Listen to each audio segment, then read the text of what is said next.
gearing up to do John Henry, like what were those days like in terms of like talking about we're going to make an album together kind of thing? Like we did a lot of dates, a lot of gigs before John Henry, and I felt like we were playing together as a band nicely. Yeah. And yeah, it was good. We I don't know where we did gigs, but there was a lot of gigs to be done. And I remember there was a summer went by, and there was a lot of outdoor festivals and stuff playing, and it was exciting. It was great. It was great for me. This was like the first band that I've ever played with that like actually had people that were buying tickets. You know, the Giants were always good. Like we could play any club in any city, and there'd always be 900 to 1,000 people there. Like any big club. Yeah. You know. Like you would like look at a place and go like, oh, this place is a dump, and then before you know it, there'd be 900 people there. Seriously. So no, it was exciting. I remember Flans telling me that they were considering a guy named Paul Fox to produce John Henry. I had no idea who Paul Fox was. I knew Oranges and Lemons, but I didn't know Paul's association with XTC. And I remember Flans like had something like the Zoom here. Or like a portable recorder, and we started recording little snippets. I remember he and I spent some time like demoing riffs to like Meet James Ensor. Yeah. You know, so because he wanted to hear how brushes sounded, how sticks sounded, how, you know, I think I used these like rods. I wanted to ask you about that song specifically because the drums on that are crazy. Yeah. She ain't the man before there were junk stores, before there was junk. He lived with his mother and the torments of Christ. The world was transformed, a crowd gathered round. I think, you know, a lot of that was Flans wanting, Flans was, you know, Flans had a good influence on my drum tracks.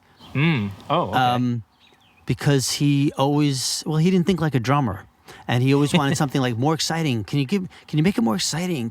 But so he didn't know how to communicate with me drumistically. So it was kind of my job to come up with. And so that's one of those moments where like, we tried out some things. And I think that was one of the things because that's a Flans song. So I don't think Linnell, I think he and I probably demoed that by ourselves. Oh, okay. And he sent off a bunch of stuff to Paul Fox. And then that was the last I heard about any of that until, you know, October or November of that year, and till when they announced that, we're going to do a record with this guy, Paul Fox. So I guess all the while they had been communicating with Paul about the demos and the songs, and they had been selecting stuff to record and whatnot. So yeah, it was very, very exciting. There was a lot of live shows. There was a lot of new music to play at shows, and maybe, you know, Meet James Ensor was one of the tunes. And yeah, but before you knew it, we were up at Bearsville Studios in Woodstock, New York, and which was a great experience. I mean, I could set the stage for your audience. Sure, yeah. So Bearsville is this kind of like. Well, it had a couple recording studios, it had living facilities, it had, you know, like a horse stable, it had a barn, it was a really, really beautiful, I mean, a lot of bands had recorded there too, before us, over the years, including Todd Rundgren recorded a bunch of his stuff there. I think he recorded the entire Hello, It's Me, or the Something Anything albums there. And, so we went up to live. You know, we were going to go up. We were going to live up there for like 5 weeks and track. And it was, I think we were going to do like 1 or 2 weeks of pre-production of just rehearsal. So we weren't going to go into the main studio. We were going to go into what was called the barn, which is like a great, by anybody's standards, like amazing recording studio, like a renovated barn. And we went in, just the four of us, with a production assistant. We just started rehearsing, and the idea was we went up there. We drove our cars up there. We brought all our stuff.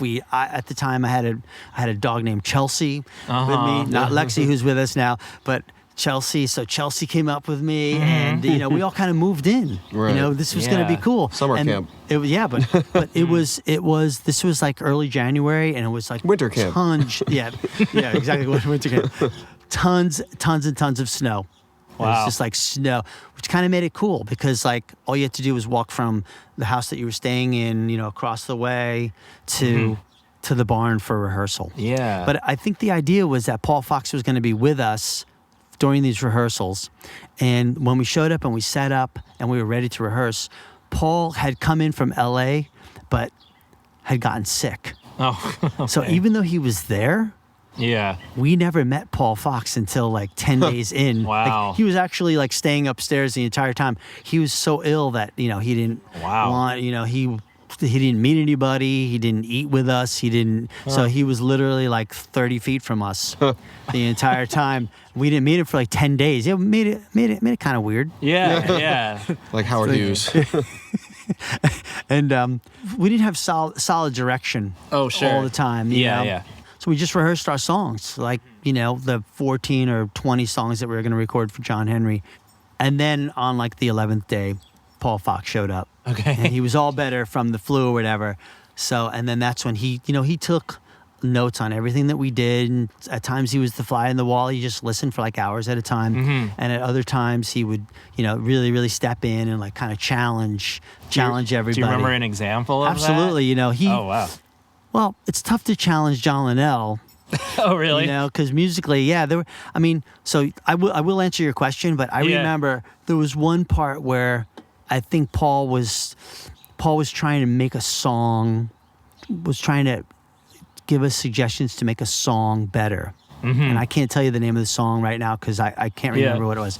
And Linnell was just like listening very, very patiently. That's like 3 minutes of this. And like all the while, like knowing that he's processing all of this, going like, I know exactly what I'm going to do. Yeah. Sure. And so he was like, oh, you mean like this? And he just like, he was playing Hammond organ in the studio, and like totally like set the song straight or like added the bridge or whatever was needed. Mm-hmm. So you knew that Linnell was such a standalone. He didn't really need anybody. Interesting. He's listening politely and stuff. But yeah, Paul Fox challenged me a lot. Me and Tony. Yeah, it was. And maybe that was that he felt more confident giving Tony and I criticism than Flans and Linnell, because they were it was me and Tony. Who are you going to give criticism to, Flans and Linnell or me and Tony? Yeah. And no, but I was totally open to it.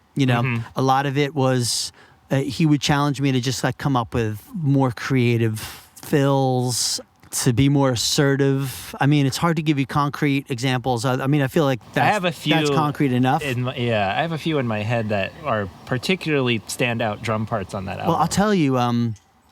What's the song? Is it called "Self Called Nowhere"? What's the song? Is that the song? Yeah, a self called nowhere. A self called nowhere, and that we had rehearsed a bunch, and I feel like it was my feeling like it wasn't really there, when we were, but we recorded it anyway, and that was one of the moments where like at the end it is very drumistic. I feel, and that was where we just did take after take after take, and that was just like at the end I remember just thinking like, fuck everybody, I'm gonna black everybody out, and I'm going to, and you could literally dial everybody out of your mix if you wanted, and I kind of just like totally went for it, and then I remember that take being done, and I could see Paul Fox's hand like up through the control, up through the glass, because he would stick up his hand, which meant like everybody shut the fuck up. Yeah, sure. Don't ruin this take.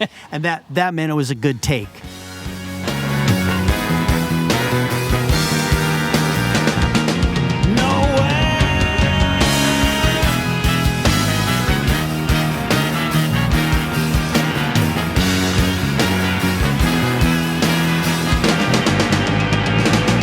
Vanishing dot on the map of the spot, let me take you there. That was kind of a moment where, and I think that came out of Paul's challenging me, and it was always a good challenge. It was never like, you suck, I'm going to challenge you, why are you doing this or that? It was always like, this is awesome, but I know you can make it better. And at one point in the rehearsals, I took this as a great compliment. He said, you know what, Doherty? I think you're like the New York version of Pat Mastelotto. And Pat had played drums on Oranges and Lemons. Oh, sure, okay. And so Pat and Paul were great friends, and Pat had great respect for Paul had great respect for Pat's drumming, and so I took that as like, holy shit, this guy thinks I'm like, Wow. just as good as the other guy. Wow, So, yeah, but a lot of good stuff came out of that. A Self Called Nowhere has this like heaviness to it. Like Yes. it's the musically, and I think a lot of that is the drums. There's kind of like a more than the other songs on an album. It's like kind of got this ominous like, Well, because like of the a weight. dynamics, it's so quiet, and then Yeah. you have these huge fills coming in. and- Yeah. I think that's a typical Linnell song. I mean, that's a Linnell. I don't know. I like that side of John Linnell. What- Kind of like dark.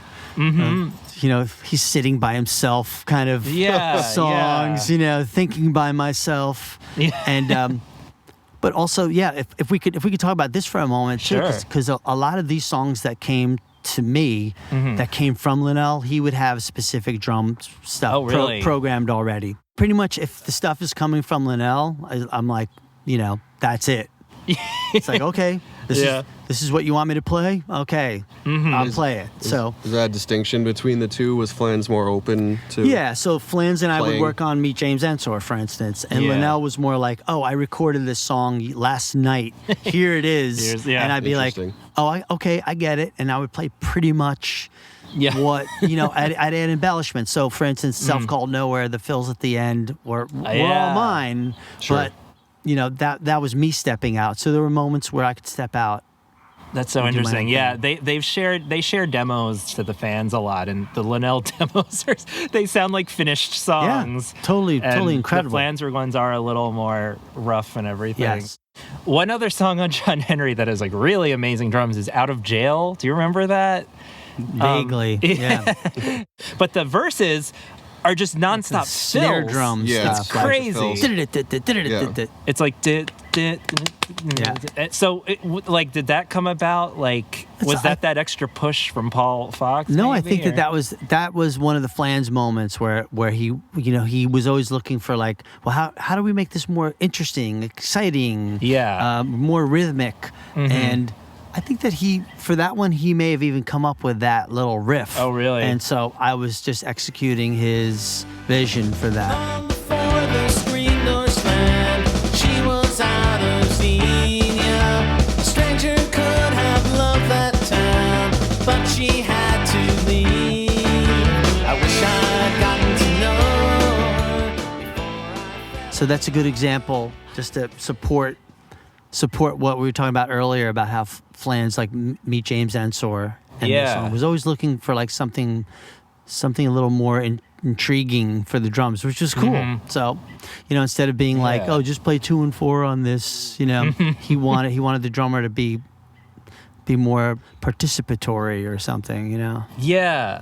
Those drums make that song stand out. Yeah, that's Yeah, the cool. thing. It's not, I don't know if it's a fan favorite, They Might Be Giant song. It kind of is hidden on John Henry towards the end. Well, it's like number 18. They never or play it something out of live. 20. Yeah. It's just one of those kind of forgotten songs. But the one thing you could say about it is the drums Very are distinct like drum. when I was 16 or 17 and listening. It was one of the first times I noticed drums really took notice of what drums were doing in a song. Right. From all the albums that I had. So I like that one really did stand out. Yeah, no, I don't remember recording that song, but I definitely know that was a push from Flans, and I wouldn't say that was Paul Fox's influence. I would say that was Flans doing like, come on, let's do something more. Yeah. Flans always wanted more, better. kind Yeah, of thing. sure. That was his kind of approach Yeah. of that time. Like I really feel that it was an exciting time for the Giants, and I mean it has to be why they released the demos of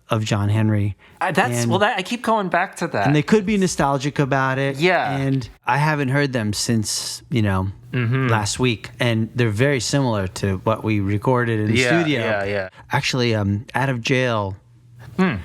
I can't recall listening to that, but I know that Linnell came up with a new bridge for that in the studio. Really? Yeah. Oh. Wow. The Yeah. I think. Dun, dun, dun, dun.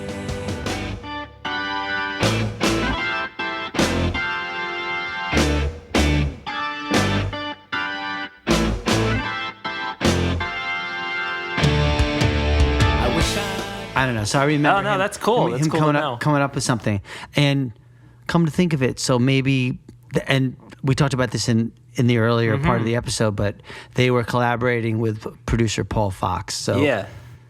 maybe they were waiting for, all three of them were waiting for somebody else to come up with a better idea, and a better idea didn't happen. So. Well, I mean, I love but that's it. good. No, so what was there was great. So Well, what I love about John Henry, is just it's not constantly reminding you how clever they are. yeah. Well, since we've been talking about treading that fine line between comic, Yeah. being the joke band, but John Henry, like, kind of, I guess it kind of put them on the map as like being like real songwriters. Yeah. That wrote great songs, great vocals, great lyrics. Without any like gimmicks or anything. No gimmicks or no crazy voices and no choral, right? I mean, No, right? that's a huge. Actually, it's a huge point because it used to be that every other song had a character voice. Right. I could tell you that we approached the recording of that record as like a real band. Yeah, I didn't really know to be honest with you, I had known of They Might Be Giants, but I didn't really know their work before that. So even though I had played some of their songs live, Yeah. coming into the studio to do John Henry, we were playing like a band, like bands that I had always worked with. So for me, it was business as It usual. was just like the Same blank approach. page. For them, this may have been a total turn, Yeah. page turner. So, That's but it's so really, funny. really That's cool. funny. I Yeah. never thought of it like that. Yeah. Like from your point of view, just like it's just a normal band, but Yeah. from their Yeah. point They're of view, probably, it's like, like a freaking out a huge little left bit. turn. Yeah. That's so funny. Well, that's why I was interested in Factory Showroom, like doing it again. Like, was there like some like not to keep getting stuck in More it, but comfortability. yeah, were they like, oh, let's do what we did on John Henry again, or was it more like we got to do something different because we already did? You know what I mean? I think it was more of that. I mean, I never got the sense that they were like, "Hey, John Henry worked so great for us. We worked so great as a unit that Yeah. we should just like keep that going." I always felt that was behind us. We no longer have a record deal or whatever. We're a different band now, kind of thing. So.